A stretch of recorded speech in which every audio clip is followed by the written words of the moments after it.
Bonjour, c'est Cryptolis, bienvenue dans la quotidienne, notre rendez-vous de 8h du lundi au vendredi pour analyser les news crypto, le marché et le Bitcoin, voir un petit peu ce qui s'est passé. Nous allons commencer par les nouvelles. Nous avons Lugano, donc une ville suisse qui accepte le BTC et l'USDT, donc Tether, pour payer justement ses services publics et 200 marchands, en tout cas, acceptent ces paiements-là. Donc c'est intéressant de voir qu'on commence à avoir une adhésion du public par rapport à ça. Il y a un véritable partenariat avec la société Tether pour pouvoir mettre en place justement la technologie nécessaire et l'adhésion globale de cette ville au système, en tout cas crypto-monnaie. Concernant les écosystèmes, toujours dans l'accroissement, enfin dans l'accroissement des cryptos, nous avons NIR qui nous fait une petite news pour nous comparer justement son écosystème avec Binance, donc une news Twitter, pour montrer à quel point NIR est en cours de progression. Nous avons énormément progressé, notamment peut-être sur les stablecoins où on est encore un petit peu bas par rapport à ce qu'on pourrait être, mais on se retrouve sur un certain nombre d'assets comme les wallets, les bridges, les DEX, les éléments essentiels en fait pour pouvoir incorporer, stocker du NIR et échanger du NIR, donc les éléments classiques que l'on peut retrouver sur un protocole. Nous avons le Launchpad qui est très bon et la partie infrastructure qui est très fort. Il y a encore toute une notion payment, Oracle, qui reste à développer, le lending aussi qui va forcément se développer au fur et à mesure, mais on voit que NIR est en train de prendre de l'ampleur et est en train de se comparer à la Binance Smart Chain pour justement donner un étalonnage sur son évolution à venir, en tout cas pour 2022. Ça a l'air que du bon. Autre nouvelle, nous avons Axelar qui a annoncé sa date, donc qui est disponible sur leur Discord. Nous, on va faire une news aussi sur notre Discord à nous. Je vous le préviens déjà de base, ça va être la deadline pour s'inscrire, c'est le 7 mars 18h UTC et la vente aura lieu le 9 mars 18h UTC sur CoinList. Voilà, donc je vous invite à aller vous inscrire dès maintenant. Axelar, grosse pépite, j'ai déjà fait une vidéo dessus sur la chaîne qui présente notamment tous les projets spécialisés dans l'interopérabilité. Axelar a un projet très très fort. On fait une levée de fonds d'1 milliard il n'y a pas si longtemps que ça. Donc on a vraiment quelque chose qui est strong dessus. Donc n'hésitez pas à aller voir. Rejoins-nous sur Discord. Tu y retrouveras notamment ma stratégie d'investissement qui est disponible gratuitement. Je montre comment je construis mon bag, le fonctionnement de mes optimisations, quand acheter, quand vendre, tout pour éviter justement les principaux pièges. Si tu aimes mon contenu, like, partage et abonne-toi, ça m'aide énormément. On va passer maintenant au marché, voir ce qui s'est passé. Nous avons eu le comblement, ça y est, du gap qui se trouvait ici. Donc un gap qui était essentiel à combler, dû principalement au décalage qu'il y avait eu le week-end entre le CME et le BTC. On voit qu'on a comblé ce gap là, donc on va pouvoir le retirer et on est en cours de retracement sur cette progression là. On va en discuter un petit peu après. Juste avant, on va rappeler la schématique globale où on se trouve. Nous avons une vague 1, vague 2, vague 3 d'Elliott qui s'est terminée en avril 2021 et nous sommes dans la vague 4 de retracement avec un retracement en A, B, C. Le dernier point bas qui s'est effectué représente le dernier point bas de la C pour l'instant et nous avons un A est égal à un C. Donc on pourrait très bien avoir un départ pour la 5, pour la vague 5, mais en l'occurrence, nous on garde toujours la perspective d'une vague 5 d'extension qui irait combler la C plus bas avec une extension qui représenterait l'extension de la B vers la C, donc on descendrait en dessous de la A, prendre les liquidités de l'Equalo qui se trouve à 29 000 et potentiellement combler, pourquoi pas, ce prix à 41 000. Nous avons un certain nombre d'éléments qui nous donnent ça, comme les extensions de Fibonacci sur cette première impulsion baissière qui nous donne un cours dans les 25, 26, 27 000. Et pareil, sur cette deuxième extension, nous avons un cours qui se trouve dans les 25 000. Donc on a quand même des indications d'une volonté d'aller plus bas et d'aller chercher plus bas. Nous avons une descente sur cette C qui se fait en 5 temps avec 1, 2, 3, 4, 5. Nous sommes actuellement sur la 5e, enfin en tout cas sur la 4e qui est en train de se faire, et à déterminer si la 4e va être plus haute que le dernier point, donc c'est en A, B, C. Si cette C va être un peu plus haute que le point B ici, ou si elle va s'arrêter ici et continuer à baisser. C'est justement ce que l'on va voir tout de suite. Donc ce scénario, je vous le propose depuis un certain temps, il ne sera invalidé que si on casse les 52 000 et qu'on valide cette cassure. Tant qu'on ne casse pas cette cassure, nous sommes toujours dans ce scénario de potentielle continuité de baisse avec une fin de C qui se trouverait en dessous des 29 000. Nous avons une structure qui s'effectue, donc comme je vous l'ai dit, sur ce retracement 4 en A, B, C.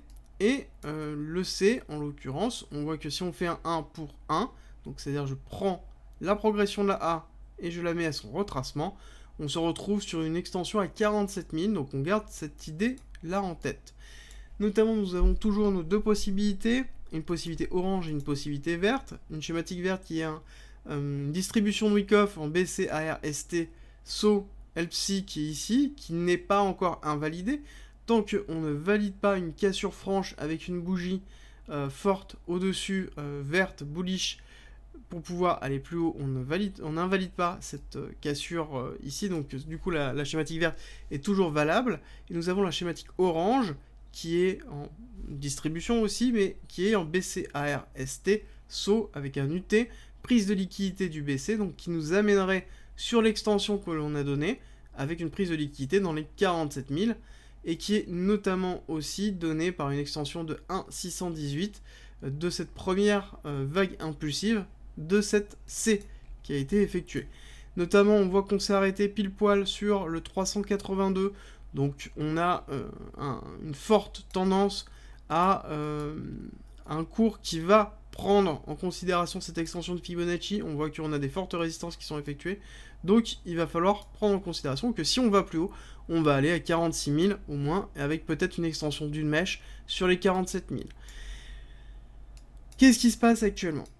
Alors, nous sommes en retracement qui est en train de se faire. Et si on regarde ce retracement, nous voyons que nous avons méché pile poil sur le 382 du retracement de cette impulsion haussière. D'accord? Donc une impulsion totale haussière. Nous sommes actuellement sur le 382. Donc un élément de retracement classique de Fibonacci. On peut très bien redescendre sur le 0,5 ou le 618 qui est effectué. Nous avons cette bougie qui a encore une grosse partie qu'on voit ici, tac, toute cette partie-là qui n'a pas encore été comblée, donc on a beaucoup d'imbalance à aller chercher, donc on peut très bien continuer à descendre. Ça validerait du coup une schématique verte pour une continuité de baisse avec forcément casser le saut. Si on ne casse pas le saut, la schématique verte derrière est invalidée. D'accord ? Si on fait quelque chose comme ça et qu'on continue à descendre, c'est bon. Mais par contre, si tout simplement on descend, on rebondit sur le 618 pardon, et on remonte potentiellement, on peut aller faire lutter. C'est-à-dire qu'il est évident que le retracement qui est en train d'être effectué ne veut pas dire qu'on valide la partie verte. Là actuellement, le seul moyen de valider cette schématique verte de chute, c'est de casser le saut. Là, à ce moment-là, on sait qu'on aura validé la distribution, ce style de distribution Wyckoff, et donc on sait qu'on ira chercher plus bas et valider l'accumulation que l'on retrouve ici, donc qui est le PSI, SC, AR, ST. On descend, on fait le STB, on prend la liquidité du SC, donc nous sommes dans une accumulation de Wyckoff, et potentiellement nous faisons un spring avec une deuxième prise de liquidité. Une prise de liquidité qui peut être agressive, avec en effet une mèche qui va descendre, voire casser les 29 000, ou potentiellement juste une petite mèche qui va juste prendre la liquidité et repartir, ou qui va prendre la liquidité, remonter, reprendre la liquidité et repartir. Ce qui est classique dans une schématique de Wyckoff. N'oublions pas que le principe même des accumulations de Wyckoff et des distributions de Wyckoff, c'est la création de liquidité. Le but, c'est de créer de la liquidité en haut et en dessous, ensuite monter, prendre la liquidité du haut, descendre, prendre la liquidité du bas, remonter, prendre la liquidité du haut, prendre la liquidité du bas, et après partir soit vers le haut, soit vers le bas, en fonction de si c'est une distribution ou une accumulation. Là, on n'a pas encore la fin de cette schématique. Tant que l'on n'a pas pris la liquidité du bas, à minima une fois, alors, il y a des schématiques d'accumulation sans prise de liquidité du SC, ça arrive, mais ça reste quand même assez rare. Mais tant qu'on n'a pas pris la liquidité du bas, on n'a pas validé l'accumulation. Donc là, on a des pistes de mise en place d'une accumulation de week-off, mais tant qu'on n'a pas validé une première fois la prise de liquidité, on n'a pas de confirmation de ce week-off, d'accord? Donc ça, il faut vraiment se le garder en tête. Mais une fois qu'on a compris que la chasse, enfin le but de week-off, c'est la chasse de la liquidité, que lorsqu'on a une accumulation, une distribution, on va chercher de la liquidité, on explique aussi cette chasse de liquidité par l'état du marché en général. Je vous l'explique depuis un certain temps, que c'est un marché qui peine à avoir la liquidité depuis la chute, la cassure du FOMO qui s'est effectuée fin de l'année dernière. On a très peu d'insertions de nouvelles liquidités qui sont effectuées, avec derrière toute une peur qui s'effectue au niveau de la guerre, au niveau de l'instabilité géopolitique, une peur qui est surtout retail, parce que les institutionnels ont déjà pricé cette partie-là, le marché est déjà pricé sur la possibilité d'une guerre géopolitique, et c'est pour ça qu'il y a eu un impact, mais assez faible, mais il faut se dire que là, actuellement, il y a deux voies d'insertion de liquidité, soit les retail, soit les institutionnels. Les institutionnels, si on voit notamment ce qui se passe au niveau du CME, bon bah le CME continue à baisser. Je vous avais dit que, en l'occurrence, si le CME chutait, c'est certainement ça allait baisser. Bon, en l'occurrence, on voit que ça a baissé, ça a anticipé. Ça nous confirme que on a quand même les CME ont le nez par rapport à ça, on va dire ça comme ça, ont du nez par rapport à ça, parce qu'on a eu justement une chute du CME avant la chute du prix du BTC. Et on voit que le CME continue à s'enfoncer et on vient de passer en dessous des 2 milliards. Pour vous donner une information, la seule fois où on est passé en dessous des 2 milliards depuis que ça a été validé et qu'on a eu la croissance qu'il y a eu fin de l'année dernière, c'était le 3 février. Donc on commence à arriver sur des zones quand même très très basses et des zones généralement suite à des grosses chutes. Et cette peur, en fait, ça dénote tout simplement une peur des institutionnels par rapport à ça et une diminution de leur exposition des actifs à risque. Et cette diminution des actifs à risque, on le voit par rapport à ça. Donc du coup, c'est-à-dire que la liquidité institutionnelle, on ne peut pas y compter dessus. Donc ça veut dire qu'on attend principalement de la liquidité de retail.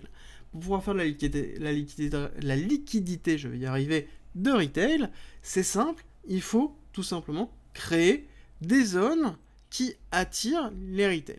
Pour ça, on va jouer sur 3 choses. La première, c'est la psychologie, les formes de graphiques, et globalement, la dernière, ça va être une manipulation classique de marché.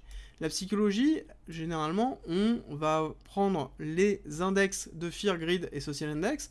On voit que le Social Index est toujours extrêmement up, donc on est toujours excessivement positif sur les crypto-monnaies et le BTC, et le Fear Index, où on était repassé directement dans les 50 suite à la poussée du prix du BTC que l'on avait eu, cette petite courbe orange, cette poussée que l'on avait eue où on avait une potentielle reprise. De toute façon, je pense que vous l'avez vu dès qu'il y a eu ces 2 énormes bougies journalières qui se sont fait, qu'est-ce qui s'est passé? On a été noyé directement d'ensemble de c'est bon, le bull run est reparti, voilà. Il y a eu To The Moon, la team To The Moon qui s'est réveillée, et directement on est reparti dessus. Alors moi je suis excessivement bullish sur le BTC, d'ordre général, qu'on soit bien d'accord. C'est juste que je considère que là, à l'heure actuelle, on a un problème de liquidité. Et on le voit parce que ça fait une semaine qu'on fait que liquider. Là, pendant 24 heures, nous avons fait 200 millions de liquidations. Donc on n'arrête pas d'aller chercher les liquidités, de liquider les personnes qui rentrent systématiquement. Donc on fait du transfert systématiquement d'assets de la main forte à la main forte. Alors j'aime pas cette expression, mais c'est l'expression qui a été donnée et qui existe et qui résume très très bien cette chose-là, parce que c'est quelque chose qui est directement lié à la psychologie des personnes. Et on voit que derrière, on est repassé sous les seuils des 33, et je pense qu'on tardera pas potentiellement à redescendre encore plus bas.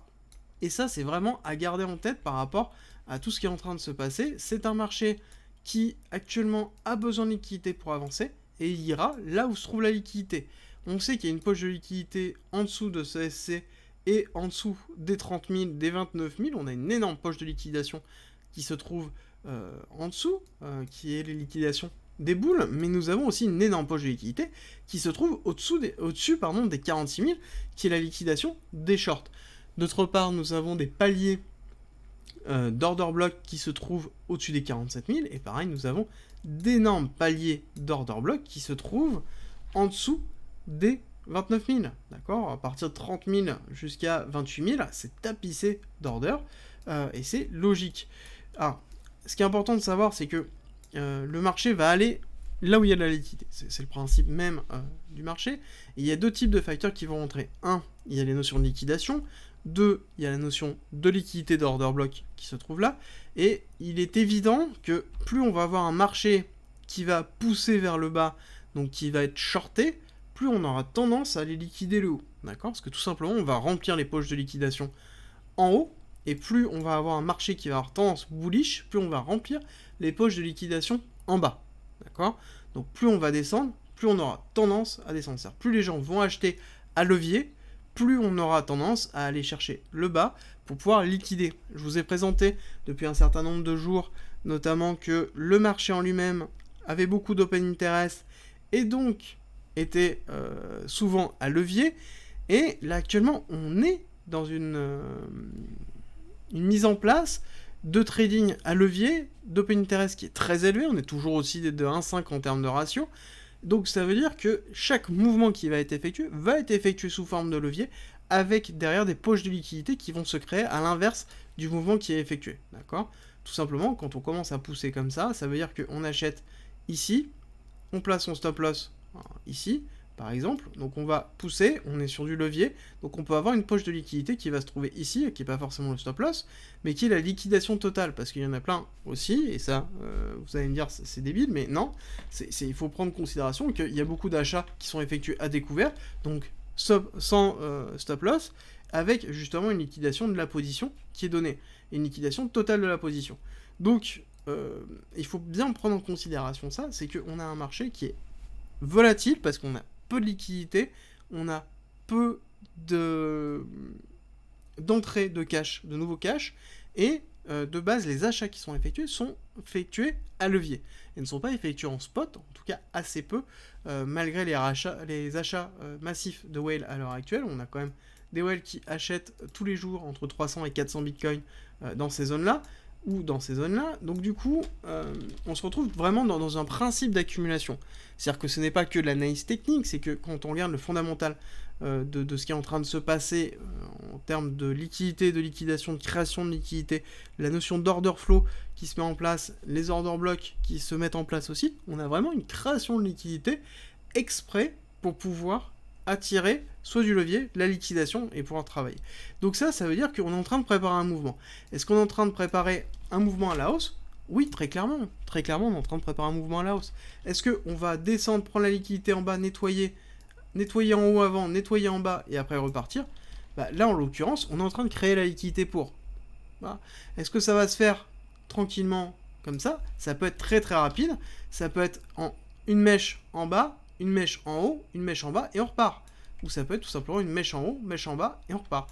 Donc il faut vraiment garder cette idée-là, ne pas FOMO quoi qu'il arrive, ne pas avoir peur quoi qu'il arrive, et ne pas se laisser impacter par l'ensemble des nouvelles que l'on peut trouver, et garder en fait tout simplement, garder sa stratégie en tête, et placer tout simplement vos ordres si vous le souhaitez, et surtout, éviter tout ce qui est levier à l'heure actuelle, restez sur du spot, dans tous les cas, le spot, tant que vous le gardez, il n'y a pas de problème, donc ne vous faites pas liquider, c'est le plus important, c'est le meilleur conseil que je puis vous donner aujourd'hui. Merci d'être resté avec moi jusqu'au bout. Abonne-toi, partage si t'as aimé et rejoins-nous sur Discord. C'est avec plaisir qu'on t'accueillera. Et à très vite.